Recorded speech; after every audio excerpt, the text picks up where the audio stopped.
Здраво! Јас сум Милена Стаменко, ученичка сум во Основното училиште Свети Кирил и Методи во Кочани, сум 5 одделение. Денес ќе ви раскажам дел од книгата Кони ја спасува баба. Автор на оваа книга е Јулија Бојан.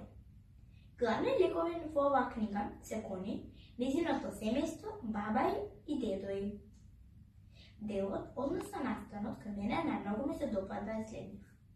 По пристигнувањето на баба и на дедо ѝ, по неколку дена, тие ја земе кони со себе и отишле на местото каде што секоја година ја прославувале годишнината. По некое време, баба и на кони заедно отишле во една шума со многу препреки. Се било во ред, се додека баба и на кони не се онесвести. Таа со себе го носила свој телефон.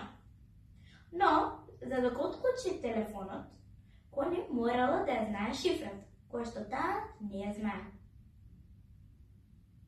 Тогаш, видела едно многу мало копче SOS. Таа го стиснала тоа копче.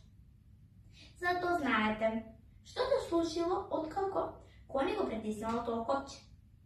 Дали успеале да ја спасат баба? Што се случило понатаму? Одговорите на овие прашања ќе ги добиете само доколку ја прочитате книгата Кони ја спасува баба. Ви благодарам за вниманието и доведување.